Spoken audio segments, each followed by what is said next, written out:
E aí galera, boa tarde, bom dia, né? Tudo bem? Tranquilo? Alguém tá ansioso aí? Todo mundo tranquilo, né? Pra fazer a prova, só amanhã na hora, né? Só amanhã na hora que vem o nervosismo, né? Mas gente, eu tô acompanhando aqui, primeiro a aula do Demétrio, depois a aula do Alex Dalton. E a gente sabe muito bem, quem é concurseiro, qual que é o esforço que a gente tem, né? De abrir mão de estar com a família, de abrir mão do lazer, abrir mão do próprio descanso para a gente poder chegar na hora ali e colocar a nossa vida numa prova. Mas o que eu aprendi nesses anos de estudo, de preparação, de muito tapa na cara que a gente toma aí dessas provas, é o quê? É que a gente tem que ter tranquilidade. Porque se a prova tiver pra gente, vai cair aquilo que a gente estudou, a gente vai chegar lá, vai conseguir obter êxito nela. Agora, tem prova que a gente estuda tudo, chega na hora e também não tá pra gente. Então, assim, tudo tem a vontade de Deus também, iluminando nossos caminhos. Claro que o estudo é importante, a preparação é importante. E eu vou começar aqui fazendo a mesma pergunta que o Alex Dalton fez. Quem aqui já leu o Código Penal e principalmente pontuou os itens que tem maior probabilidade de cair na prova? Alguém que fez isso? Quase todo mundo, né? Para mim, gente, particularmente, talvez direito penal comum e penal militar são as disciplinas mais difíceis da gente conseguir gabaritar. Porque é um rol muito grande, tanto da letra da lei, quanto também de entendimento, de possibilidades de o que vai ser cobrado na questão. Na administrativa a gente sabe o que é um elemento do ato, quais são os atributos, os poderes, enfim, aquele decoreba. Constitucional também eles colocam a letra da lei. Processo costuma também colocar basicamente a letra, agora penal não, a gente tem uma amplitude muito maior. E bom, fazendo os comparativos de 2012 a 2018, é isso mesmo, eu percebi que a banca tem uma forte tendência a cobrar princípios, as teorias do erro, as concausas e concursos de pessoas na parte geral. A parte especial, por sua vez, já é mais complicado de conseguir ter uma definição exata, porque varia muito. Mas, basicamente, se a gente for pensar, o que tem relação com a profissão? Os crimes violentos, roubo, estupro, homicídio, não é isso? Então, são delitos que é importante a gente fazer uma leitura, e principalmente porque houve alteração legislativa no final do ano passado, e são alterações sutis, mas que cai lá na prova, te perguntando se é uma majorante ou uma qualificadora, aí você não sabe. Aí vem aquela pergunta ordinária, ingrata, perguntando, né, qual que é o quanto de aumento de pena, né? Aí você fala, porra, sacanagem, né? Eu li o código inteiro. Aí tá me perguntando aqui quanto que vai aumentar a pena aqui, se vai aumentar um terço, se vai aumentar metade, aí chega a ser até baixaria, né? Mas enfim, é a realidade. Então olha só, vamos começar aqui pelos princípios. E nas últimas provas, eu nem aprofundei tanto nisso aqui não, porque eu já vi de cara lá, acho que 2015 e 2016 colocaram questões sobre princípios. Então isso aqui é uma coisa que a gente tem que estar condicionado, porque pode cair? Pode cair. E por fim, o último comentário também importante é que eles estão colocando, por exemplo, vários assuntos correlacionados na mesma questão. Então, por exemplo, vai tratar de legislação extravagante. Aí eles vão lá, colocam Maria da Penha, drogas, armas e testemunha na mesma questão. Aí você fala, porra, aí arrebentou de vez, né? Agora eu tenho que ler tudo mesmo, né? Não tem nem como focar mais. Moçada, então vamos lá, olha só. Primeiro princípio aqui, intervenção mínima. O que é intervenção mínima? Procura resguardar no direito penal. Procura intervir o mínimo possível nas nossas relações pessoais, sociais, interferir o mínimo possível no encaminhamento natural da sociedade. A gente tem lá o direito civil, tem o direito do trabalho, tem o tributário, enfim, cada um vai cuidar de uma seara do direito, não é isso? O direito penal, por sua vez, ele tem que cuidar daquilo que a gente julga ser mais importante, como os crimes contra o patrimônio, contra a vida, não é isso? Contra a dignidade sexual. Esse aqui é o princípio da fragmentariedade. Da sua vez, a subsidiariedade vai falar o seguinte, olha só, o direito penal, ele somente vai agir, ele vai atuar quando os demais ramos do direito se revelarem insuficientes para poder preservar aquela situação. Exemplo. Senhores, exemplo. Fiquei sabendo que existe um projeto de lei que está tentando criminalizar a conduta do patrão que eventualmente ele coloque um salário diferenciado entre homem e mulher. Bom, Será que o direito do trabalho não seria o suficiente para poder regulamentar essa situação, não?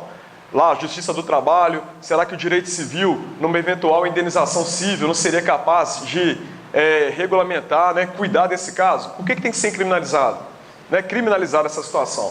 Então, o princípio aqui da subsidiariedade, ele basicamente vai falar isso aqui. O direito penal, ele somente vai agir quando os demais ramos do direito se revelarem insuficientes para a sua atuação.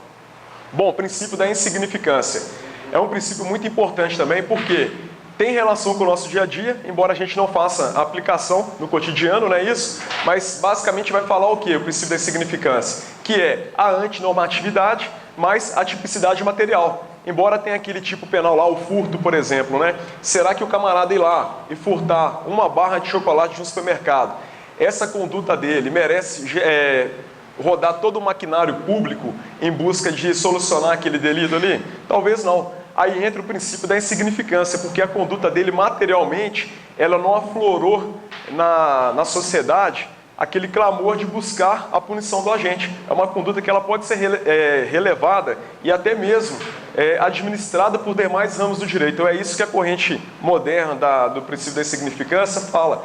E a gente deve atentar para quê? Para esses 4 vetores aqui do princípio da insignificância. Eu estou com a impressão que continua falhando o microfone. Aqui melhorou já. Melhorou? Era a bateria. Tá. Então nós temos aqui 4 vetores do princípio da insignificância. Basicamente, eles vão falar as mesmas coisas de sempre. Não tem variação nenhuma entre elas, só que a gente tem que lembrar porque pode ser cobrado em prova. Já é um termo aqui batido, amplamente divulgado, e por que não pode ser cobrado em prova? Então olha só, a mínima ofensividade da conduta, a inexpressividade da lesão jurídica, a nenhuma periculosidade da ação e o reduzido grau de reprovabilidade da conduta. Basicamente, fala a mesma coisa, não é isso? Se a conduta é pouco ofensiva, obviamente que ela vai ser inexpressiva. Por sua vez, tende a não ter nenhuma periculosidade. E por fim, teve um pequeno grau de reprovação. Tá vendo? São termos que basicamente se complementam. Não tem nada de novidade, não fala nada demais. Mas esses vetores aqui é o que é pacificado pelo STF e é cobrado sim provas. Então, se o CRS optar por mudar o método de cobrança, exigência no direito penal, tentem lembrar disso aqui, ó, vetores do princípio da insignificância. Bom, a proporcionalidade. Estou com a impressão que continua falhando. Está falhando, gente? Tá? Não, tá? Olha só, proporcionalidade. É o juízo de ponderação entre a gravidade do delito e a gravidade da pena. A gente sabe muito bem que o Brasil ele é signatário de vários tratados. A gente tem lá as regras de Bangkok, as regras de Mandela, que isso tudo vai regulamentar a situação do preso. A gente não pode muito bem pegar o preso e fazer o que fazia na época medieval, que apresentava lá, né, o autor ao rei e o rei impunha a ele a pena que julgasse cabível naquele momento. Para isso a gente tem o princípio da legalidade, a gente tem a normativa penal, não é isso? Então, basicamente, o criminoso, né, ele tem que responder proporcionalmente à ação que ele praticou. Esse aqui é o princípio da proporcionalidade.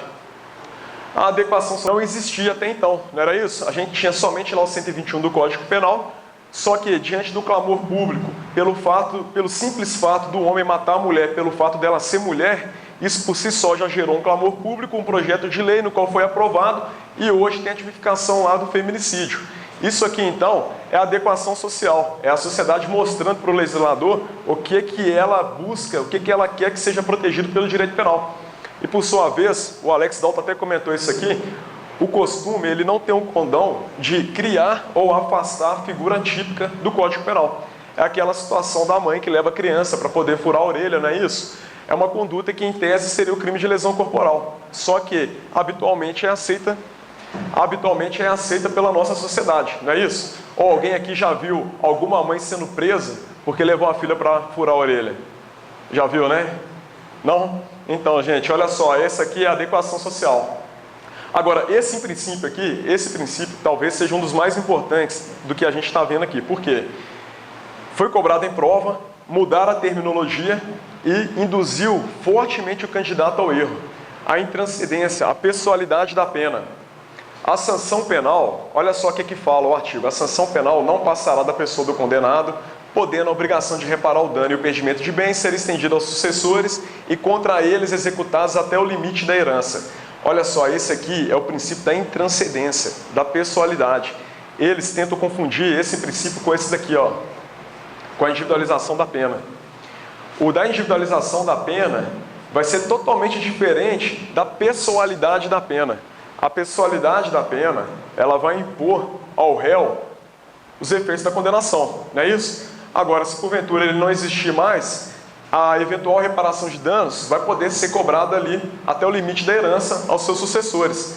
Já a individualização da pena não. Olha só, a pena ela tem que ser aplicada de maneira individualizada ao indivíduo. E para isso a gente tem a previsão constitucional, de quais penas poderão ser aplicadas ao indivíduo, como essas aqui, ó.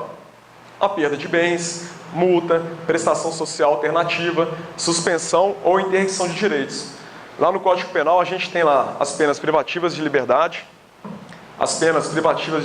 restritivas de direitos e de multa, não é isso? Olha só, é uma extensão do texto constitucional, uma extensão legal do texto constitucional. Isso aqui é o princípio da individualização da pena, diferente então da intranscendência, onde a pena não passará da pessoa do condenado. Da culpabilidade, olha só, se da adequação social nós tínhamos duas funções, o da culpabilidade a gente vai ter três funções. E são essas três funções, não é a culpabilidade lá do conceito analítico de crime, não é isso. É lá do artigo 59 do Código Penal. É o quê? Fundamentar a pena, limitar a pena e promover a responsabilidade subjetiva do indivíduo, não é isso? Na hora que o juiz ele vai fazer a fundamentação da pena, vai fazer aquela aplicação da pena base. Gente, não estou satisfeito com o microfone. Tá estranho, tá não? Olha só. É muita zica, né? É igual o cara que estuda muito e chega na hora da prova, só com ele que acontece uns trem, né? Deixa eu tentar trocar de novo aqui. Cara, eu fui fazer uma prova uma vez, tudo de ruim aconteceu. Fui fazer uma prova uma vez, só contando rapidamente aqui, saí de BH, um calor desgramado, chegou em São Paulo mais ou menos, aí na hora que chega lá no sul, 8 graus. Eu tava com uma blusa de frio, uma blusa assim normal, e fazendo a prova igual o mal de Parkinson, né? Como se não fosse já o suficiente, eu estava numa cadeira na frente da porta, que dava de frente para o banheiro. Então aquela larica do banheiro toda estava vindo para cima de mim. Eu falei, gente, como é que passa um trem desse aqui? Não tem jeito não, é. Então tem que contar com a sorte. O microfone hoje também, agora não tá contribuindo, né? Então olha só, na culpabilidade, a gente vai avaliar aquele preceito do artigo 59 do Código Penal. Fundamentar a pena, limitar a pena, a responsabilidade subjetiva do indivíduo. Diferente, então, do princípio da pessoalidade, do princípio, então, da individualização da pena, tá joia? Isso aqui nada tem a ver lá no conceito analítico de crime. E lesividade é o quê? O direito penal não pode punir aquela conduta que não chega efetivamente a causar uma lesão, não é isso? Claro que a gente tem os crimes lá de perigo abstrato, perigo concreto, mas a regra é, a gente não vai punir aquilo que não transcende a esfera externa do indivíduo. Lá no intercrimes a gente não tem a cogitação, a preparação, a execução e a consumação. Basicamente seria o seguinte, aquela conduta que não chega ao menos a ser executada, em regra, né, ela não pode ser punida. Claro que a gente tem a exceção, lei de terrorismo, enfim, mas a nossa regra aqui do princípio da lesividade é isso aqui que a gente tem que levar para a prova. Olha só, princípio da humanidade das penas. Princípio da humanidade das penas. Esse princípio aqui está lá no texto constitucional também e foi cobrado no nosso exame oral. O examinador chegou e perguntou lá qual era o princípio da humanidade das penas. E ele perguntou para a gente isso aqui, ó, vedação das penas cruéis, de banimento, de caráter perpétuo, trabalhos forçados e de morte, salvo no caso de guerra declarada. Salvo no caso de guerra declarada.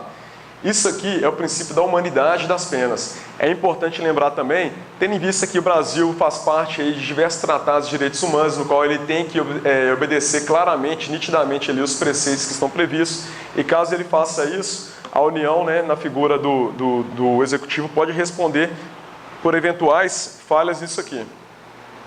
E olha só, por fim, o princípio da legalidade, que talvez seja o princípio máximo aí do direito penal, não é isso? Porque o artigo 1º do Código Penal fala o quê? Que não há crime sem lei anterior que defina, nem pena sem prévia combinação legal, não é isso? E o que o princípio da legalidade ele busca fazer, promover no direito penal? Ele veda a aplicação da analogia em malam partem, porque a gente sabe que se for para beneficiar o réu, vai ter cabimento. Proíbe o costume incriminador e também protege, resguarda a anterioridade da lei penal, não é isso? Não deixa a lei penal retroagir no tempo, salvo se for para beneficiar o réu. Olha só, moçada, no CFO 2016 caiu essa questão aqui, ó. Olha só, O pessoal está conseguindo enxergar tranquilamente aí no fundo? Tá? Olha só, em relação aos princípios penais da garantia, relacione a segunda coluna de acordo com a primeira. Então, se quiserem anotar aí, que a gente vai avançar, primeiro aí, adequação social. Segundo, fragmentariedade. Terceiro, proporcionalidade. Quarto, intervenção mínima. E quinto, culpabilidade. Tranquilo? Vamos avançar.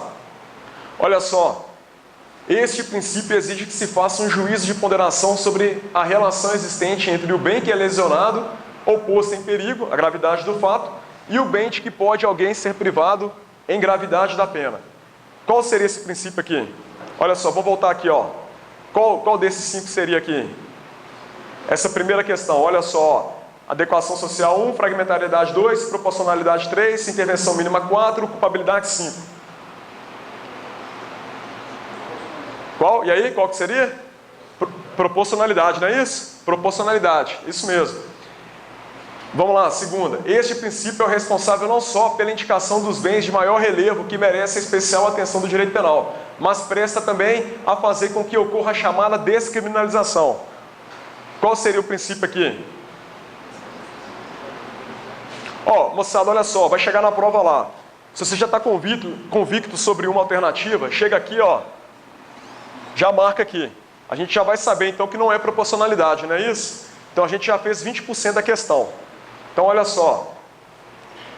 Qual que seria aqui? Este princípio é o responsável não só pela indicação dos bens de maior relevo, que merecem especial atenção do direito penal, mas presta também a fazer com que ocorra a chamada descriminalização. Ok, ao meu ver aqui, ó, intervenção mínima, não é isso? O direito penal ele não vai cuidar daquelas condutas que não são exigíveis pela sociedade. Este princípio significa que uma conduta, apesar de subsumir ao modelo legal, não será considerada típica, se for socialmente adequada ou reconhecida, isto é, se estiver de acordo com a ordem social da vida historicamente condicionada. Qual que é esse daqui, então? Adequação, não é isso? Então a gente já tem aqui 3, 4, 1. 3, 4, 1. Olha só, a nossa ordem aqui, 3, 4, 1. Está restando 2 alternativas. Se bobear, a gente já tem a resposta para isso aqui. Mas olha só, 3, 4, 1. A gente parou aqui, né? Este princípio diz respeito ao juízo de censura, ao juízo de reprovabilidade que se faz sobre a conduta típica e ilícita praticada pelo agente. Qual que seria aqui?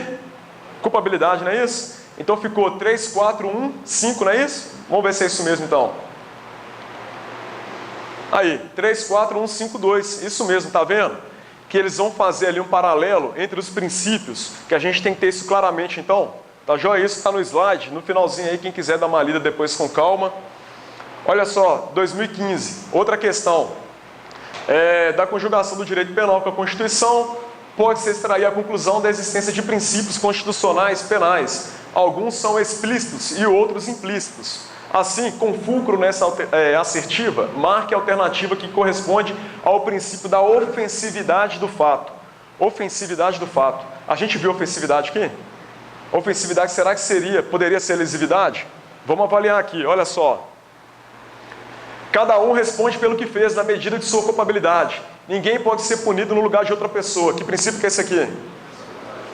Pessoalidade, não é isso? Qual que é o outro termo sinônimo? Intranscendência, não é isso? Fechou. Olha só, B. O fato cometido para se transformar em fato punível deve afetar concretamente o bem jurídico protegido pela norma. Não há crime sem lesão ou perigo concreto de lesão ao bem jurídico tutelado. Opa! Fiquei na dúvida aqui, meio estranho.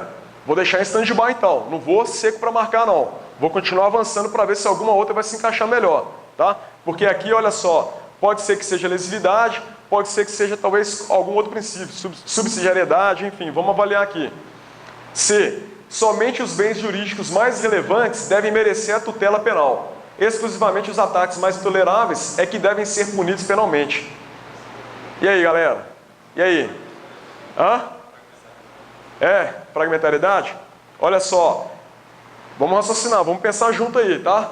D. Ninguém pode ser punido pelo que pensa, mera cogitação ou pelo modo de viver. Só responde penalmente quem realiza um fato. Está proibido punir alguém pelo seu estilo de vida.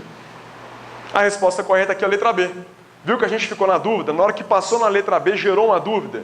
Gerou uma dúvida, coloca um asterisco, coloca lá uma interrogação para poder voltar. Naquela que a gente já tem a certeza, risca aquela questão, coloca lá um verde certo, faz lá aquela vírgula, né?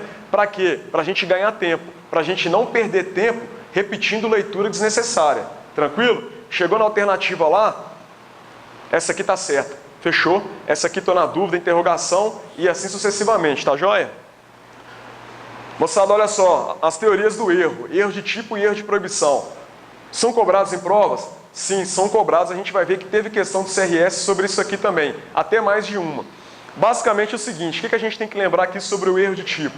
É aquela falsa percepção que o sujeito tem sobre um fato típico, não é isso? Qual que é o exemplo clássico aí, que a gente já está tendo no nosso direito penal brasileiro aqui? O policial militar está lá incursionando, não é isso? Ele vê um indivíduo segurando um objeto na mão. Ele imagina o quê? Que é um fuzil, não é isso? Ele vai esperar tomar um tiro de fuzil para poder, eventualmente, agredir, né, o suposto autor? Não, o que ele vai fazer? Ele vai agir antecipadamente. Por quê? Ele se julgou diante de uma situação onde a qual ele poderia agir, né, claramente que ele não estaria cometendo nenhum fato típico. Então, por exemplo, a situação dos dois amigos que saem para caçar, não é isso? Saem para caçar urso, outro exemplo que a doutrina traz. Aí o amigo brincalhão vai lá e se fantasia de urso, entra na mata para assustar o seu colega, vai lá, balança lá o arbusto, o amigo vai, efetua um disparo e acaba matando o seu amigo lá. Isso aí, fato típico. Ele estava diante de uma situação que ele julgou ali, né? Ele teve uma falsa percepção da realidade. Ele achou que se tratava de um urso e efetuou o disparo. Isso aqui é o erro de tipo. E qual que é a consequência do erro de tipo? Olha só, o que vai ser analisado? Vai ser analisado isso aqui. E olhem só, cuidado com essas palavras, porque são essas palavras que vão confundir os senhores na hora da prova. Olha só, se o erro de tipo for inevitável, invencível, excusável, ou seja, se for desculpável, vai excluir dolo e culpa. É isso que fala o artigo, olha só. O erro sobre elemento constitutivo do tipo legal de crime exclui dolo, mas permite a punição por crime culposo se previsto em lei. O crime de homicídio tem a modalidade culposa? Tem um homicídio culposo lá no Código Penal? Tem, não tem? Então, olha só. Aqui, então, ele poderia eventualmente responder na modalidade culposa. O que a gente tem que observar na questão? Se o erro ele é inevitável, invencível, excusável. Por sua vez, se for um erro evitável, vencível ou inexcusável, ou seja, indesculpável, vai excluir o dolo, mas permitir a punição a título de culpa. Isso aqui é o bizu do erro de tipo. Não se esqueçam disso aqui. Esse quadro é o mais importante. Até mais do que saber a letra da lei, é saber as consequências do erro de tipo. Olha só o erro de proibição. Qual que é o exemplo clássico do erro de proibição? O holandês, né, está lá consultando na internet uma possível viagem para o Brasil. Aí, ele vê lá na praia de Copacabana um camarada acendendo um cigarro de palha. Aí ele acha o quê? Opa, eu posso ir lá para o Brasil também, porque lá eu vou poder utilizar a maconha, assim como eu utilizo aqui na Holanda, e eu não vou ser incriminalizado por essa conduta. Aí o que ele faz? Compra a viagem para o Brasil, chega lá em Copacabana, senta na praia e acende o cigarro de maconha. A sua cozinha, porratos e camundongos. Isso aqui foi questão do CFO, tá? O sujeito se arma com um pedaço de madeira e nos dias que se seguem, sempre por volta das 22 horas, com as luzes apagadas, obtém sucessivos êxitos na captura e morte desses roedores. Certo dia, na mesma hora que sempre, um vizinho do cidadão A, no intuito de depositar um convite de casamento nessa residência, passa sua mão direita por debaixo da porta, a fim de depositar um envelope, momento em que recebe uma paulada no dorso do membro, provocando uma lesão corporal grave. O que o CRS quis te perguntar? Se isso aqui, era um erro de tipo, um erro de proibição, um exercício regular de direito ou uma legítima defesa. E aí, esse fato que a gente contou aqui, todos os dias o dono da casa ia lá, matava um rato que entrava embaixo da porta dele. Certo dia o vizinho foi colocar um envelope embaixo da porta, colocou a mão lá, tomou a paulada na mão, teve uma lesão corporal grave. Isso aí é o quê? É um erro de tipo ou um erro de proibição? Erro de tipo? Quem acha que é erro de proibição? Quem acha que é erro de tipo? Quem acha qualquer uma das outras duas aqui? Tem gente que não acha nada, né? Então, olha só. Isso aqui, erro de tipo. Erro de tipo, entendeu? Ele estava diante de uma situação fática, um equívoco que ele teve na percepção dele de acreditar que se tratava de um rato, mas na verdade era a mão do vizinho, né, coitado? O que o vizinho foi fazer lá à noite também, né? Estranho, né? É?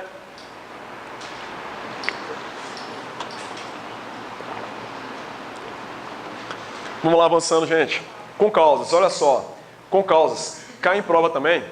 Depois dê uma lida nos slides. O nosso Código Penal, ele adotou essa teoria aqui, ó, da equivalência dos antecedentes causais, né? A conditio sine qua non. E, como regra, e como exceção, a causalidade adequada. O que a gente tem que pensar nas concausas? Nós temos as concausas absolutamente dependentes e as relativamente dependentes, não é isso? Como é que chama aquela ponte que liga o Rio de Janeiro a Niterói?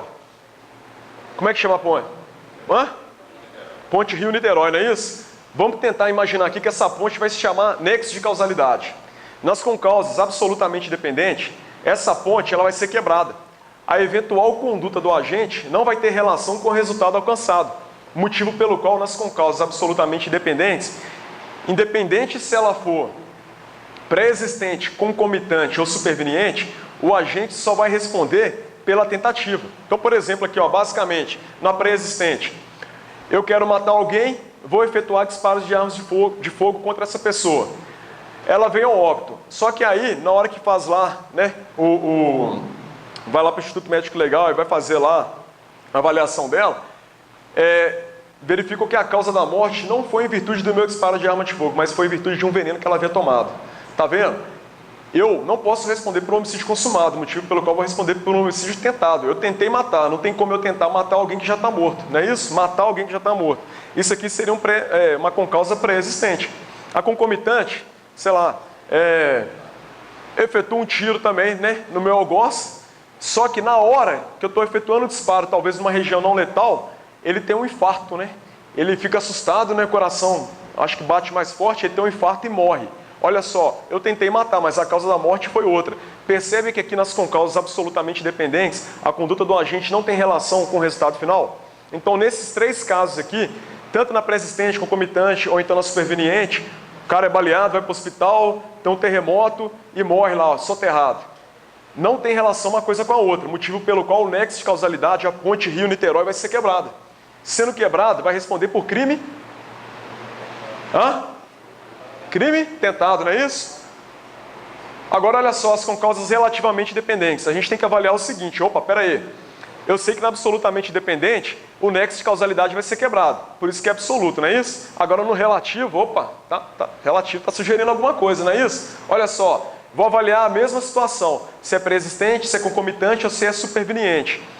Diferentemente, a diferença básica que a gente vai ter entre as duas concausas, absolutamente e as relativamente dependentes, é que, aqui também, ele pode responder, claro que tem que saber da condição da vítima. Por exemplo, eu vou esfaquear alguém, aí essa pessoa que eu esfaqueei, na pré-existente, ela vai morrer não em virtude da minha facada, mas ela é hemofílica, vai perder sangue e vai morrer em virtude disso. Eu tenho que ser conhecedor da causa, porque se eu não for, eu vou responder por um crime tentado. Sendo conhecedor das causas, aqui nas duas, eu vou ter resultado final, não é isso? Vou responder pelo crime consumado, é o resultado. Agora, na superveniente, não. Na superveniente, eu posso responder tanto pelo resultado quanto pela tentativa. Então, por exemplo, fui lá, efetuei os disparos, a pessoa foi para o hospital. Aí vamos imaginar que o médico, ele é cruzeirense, aí no dia na hora que ele foi fazer a intervenção cirúrgica lá na vítima, era o dia do jogo Atlético Cruzeiro, ele estava com um bisturi na mão, começou o jogo, aí ele começou a tremer. Começou a tremer lá na mesa cirúrgica lá, começou a tremer. Aí na hora que foi, abriu o cara, cortou lá o intestino do cara, o cara teve uma hemorragia. Mas se ele foi parar no hospital em virtude dessa causa, então tem uma relação, o nexo de causalidade não foi quebrado totalmente. Agora imagina na mesma situação, eu vou balear o indivíduo, aí no meio do caminho, a ambulância vai bater num outro veículo e ele morre em virtude desse acidente. A minha ação teve relação com a causa final? Não teve. Se o motorista lá da ambulância foi imprudente, negligente, não é isso? Não tem relação. Então, basicamente, a diferença com causas absolutamente dependentes, vou responder somente pelo crime tentado. Relativamente dependente, tem que ser conhecedor da situação para responder pelo resultado aqui, sendo que na superveniente eu posso responder tanto pelo crime tentado quanto pelo crime consumado. Tá joia? Depois dê uma lida nisso aí nos artigos. Bom, concurso de pessoas, outra situação que sempre cai também. Nosso código adota o quê? a teoria monista, não é isso? Porque para ela, o autor é aquele que possui o domínio final dos fatos. E o que é o concurso de pessoas? Quando dois ou mais agentes se unem, né, teu âmbito subjetivo para poder cometer determinadas práticas criminais, ou então apenas uma prática criminal.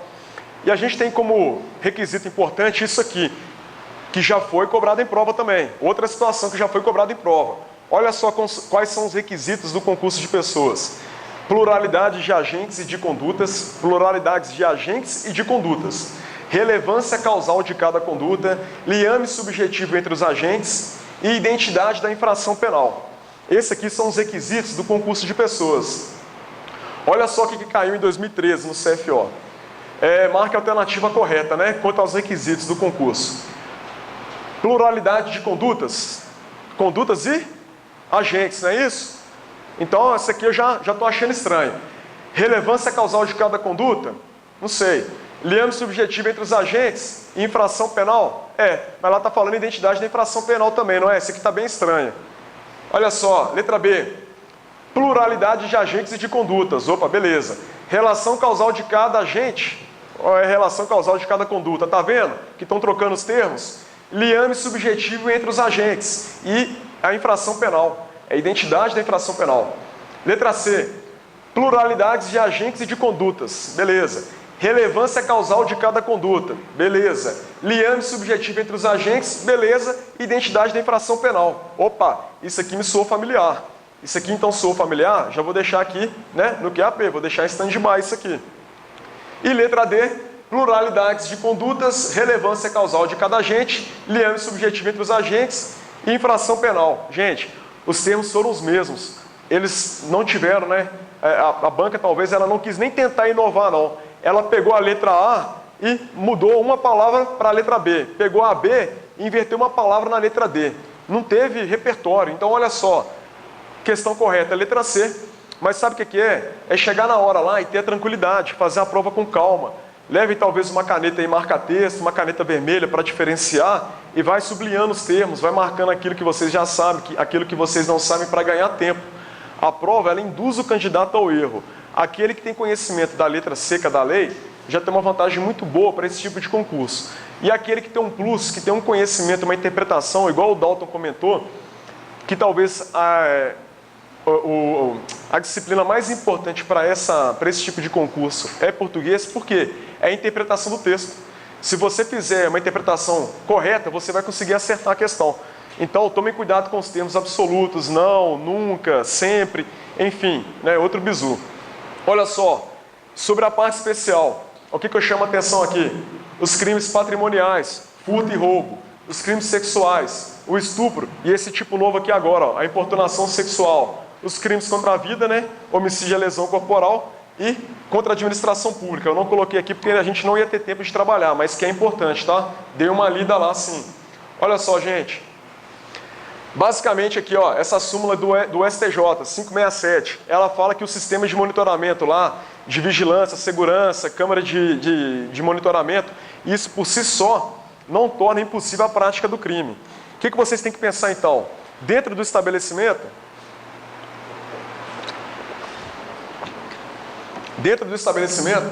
eu vou ter um crime tentado, um furto tentado, por exemplo. Fora do estabelecimento, ok, um furto consumado. Isso aqui é importante, esse raciocínio, porque pode ter um caso hipotético perguntando para você se houve ou não a consumação do delito. A gente tem essa súmula aqui do STJ que estabelece isso aqui que a gente comentou. Olha só, a alteração que teve no Código Penal com relação à arma de fogo. Lembre-se disso aqui, ó. A pena vai aumentar de 2/3 essa majorante se a violência ou ameaça é exercida com emprego de arma de fogo. Não é simplesmente arma mais, arma de fogo. Aí a gente tem que avaliar se a arma ela é ineficaz ou desmuniciada. Por quê? Se ela for ineficaz, se na hora que fizer a apreensão da arma de fogo for constatado que ela não tinha poder lesivo, não vai ser aplicada a majorante, tá joia? Diferente se ela estiver desmuniciada, que bastaria apenas o quê? Que colocasse um projétil ali para efetuar o disparo. Súmula 610 do STF, importante, olha só. O crime de latrocínio ele vai se consumar independente se houver subtração do bem. Mesmo que não tenha subtração do patrimônio, vai ter o crime de latrocínio, tá joia? Latrocínio consumado, latrocínio tentado, vai avaliar ali se a vítima veio a óbito ou não. Mas não necessariamente tem que ter a subtração do patrimônio. Agora, galera, esse aqui, ó, esse texto aqui, eu acho muito importante. Eu acho que, se eu fosse examinador da banca, eu cobraria isso aqui. Dê uma lida lá. Sabe por quê?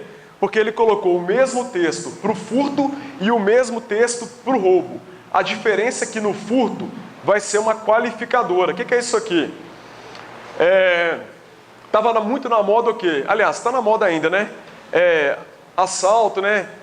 Furto de caixa eletrônico, não é isso? Estourando lá com bomba de dinamite, não é isso? Está muito na moda, principalmente nas cidades interioranas do Brasil, não é isso? Então, o que o legislador ele colocou lá? Ele colocou o seguinte, que o fato de você furtar, ou então você fizer utilização para furtar ou para roubar de material explosivo, cadê? Deixa eu ver se está aqui. De material explosivo ou análogo, ou então que você tenha condições de fabricação, no crime de furto vai ser uma qualificadora, a pena vai ser de 4 a 10 anos. Agora, no crime de roubo, a gente vai ter uma majorante. No crime de furto, olha para você ver, vai ser uma qualificadora. E olha que estranho, porque no crime de furto, se eu furtar esse material, ou se eu utilizar esse material, a minha pena vai ser de 4 a 10. Então, peraí, já que eu tenho uma banana de dinamite lá em casa, eu não vou ficar com ela não, eu vou utilizar, eu vou estourar um caixa eletrônico, porque a pena vai ser a mesma, vai ser de 4 a 10. A incongruência do legislador. Ele colocou isso aqui para a pena de furto, tá joia? De 4 a 10. Agora, no caso do roubo, olha só, né? Tomara que não, mas vai que tem a maldade lá que se cobrar, o quanto vai majorar a pena. Olha só, se eu simplesmente utilizar da violência ou da grave ameaça para subtrair esse tipo de produto explosivo ou análogo ou que vai me possibilitar a fabricação, eu vou ter ali uma majorante de 1/3 a 1/2. Agora, se eu praticar um outro delito de roubo, né, com violência ou grave ameaça, obviamente, utilizando desses artefatos explosivos aqui, olha só, a minha majorante vai ser de 2/3, tá vendo? Então uma coisa é eu roubar esses produtos, outra coisa é eu roubar outros produtos utilizando desse. Eu vou ter uma majorante maior de 2/3. Então, dê uma lida nisso aqui no Código Penal, tá joia? Dê uma lida nesse dispositivo aqui do Código Penal. Olha só, os crimes sexuais. Estupro todo mundo aqui já sabe, não tem segredo nenhum, né? O crime de estupro necessariamente, ele tem que ser acompanhado desse constrangimento, a violência ou a grave ameaça, tem que ter aqui a conjunção carnal, que é pênis na vagina, ou então ato libidinoso, que é qualquer outro diferente desse que a gente comentou aqui. Menor de 14 anos a gente sabe que é vulnerável, presunção absoluta, não tem o que se questionar. E importante, olha só, importunação sexual. Principalmente as mulheres sabem disso aí.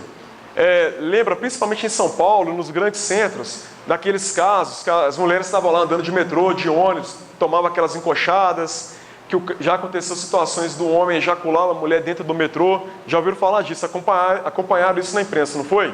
Olha só, antigamente era esse aqui, ó, importunação ofensiva ao pudor, era uma contravenção. Hoje não. Hoje, agora é crime mesmo. Olha só, importunação sexual. E por que é importante falar isso? Porque mesmo que seja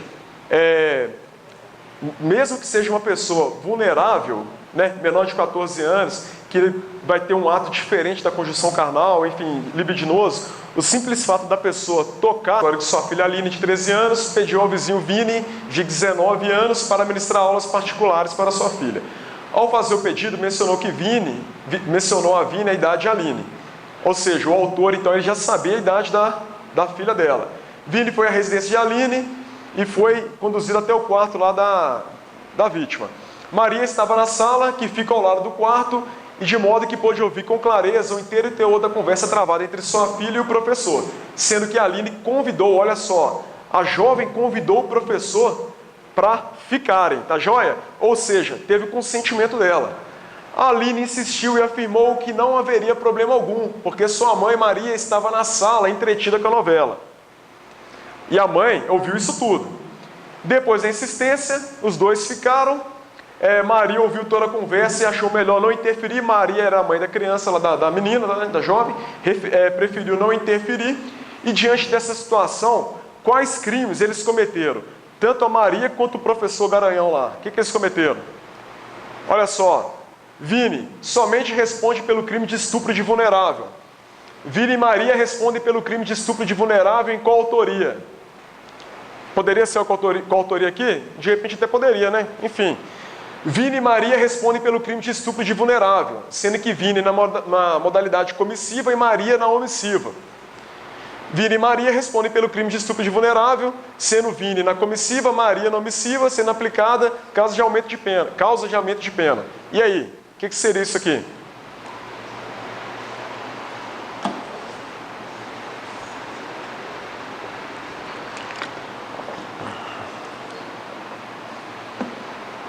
E aí, galera, o que seria?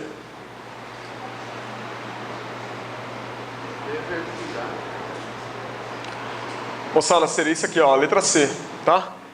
Vini e Maria vão responder pelo crime de estupro, né? Obviamente o Vini porque ele agiu um ato, né, comissivo, ação comissão, e a Maria porque ela estava ouvindo e ela simplesmente se omitiu, não é isso? Ela não seria a garante? Ela simplesmente cruzou os braços e deixou as coisas acontecerem, não é isso? Ela não interviu. Ou seja, ela se omitiu. Então eles vão responder por estupro, mas cada um numa modalidade diversa, diferente. Olha só, tipo penal novo também, coloquei aqui só para poder constar, é muito natural hoje em dia a gente receber no WhatsApp, né? Eu lembro que alguns anos atrás aconteceu lá no Rio de Janeiro aquele estupro coletivo, a jovem estava lá, o pessoal filmando, acho que 4 ou 5 caras, enfim. Estraga a vida da adolescente, não é isso? Mas incriminalizar essa conduta aqui. É o quê? O fato de você divulgar cenas de estupro, estupro de vulnerável, não é isso? O fato então de você estar compartilhando essas informações, filmar, gravar, o fato de você jogar isso nessas mídias sociais, WhatsApp, Facebook, Instagram, essa conduta agora é uma conduta criminalizada, está lá no artigo 218C do Código Penal. Moçada, outra coisa importante, que agora, essas ações aqui de natureza sexual, todas elas agora, possuem a natureza incondicionada. Antigamente tinha aquela diferença, não é isso? Se fosse maior, seria condicionada, se fosse menor, né, menor de idade, vulnerável, seria incondicionado, não é isso? Agora mudou, agora tudo é incondicionado, lembrem-se disso aí. E nos crimes contra a vida, olha só, importante também, assim como no crime de roubo, a gente tem aqui a vítima, agente de segurança pública, né? Aquele previsto lá no artigo 142 e 144 da Constituição, os crimes praticados, o crime de homicídio, ou então de lesão corporal praticado contra esses agentes, ou então seus familiares, até 3º grau, né, em virtude lá da função que eles exercem, no homicídio vai ter uma qualificadora, a gente vai ter uma pena de 12 a 30 anos, e na lesão corporal a gente vai ter uma majorante de 1/3 a 2/3. Isso aqui é uma típica questão que pode ser cobrada em prova também, perguntando se em tal delito vai qualificar, se em tal delito vai majorar. Olha só, essa questão aqui para a gente encerrar, tá joia? O indivíduo que mata o integrante do sistema prisional no exercício da função ou em decorrência dela, em razão dessa condição, comete o crime de tortura, homicídio culposo, homicídio qualificado, feminicídio, homicídio simples. E aí?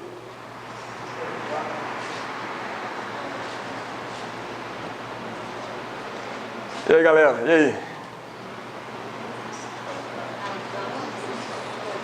E aí, gente? Vamos responder. Hã? Qualificado?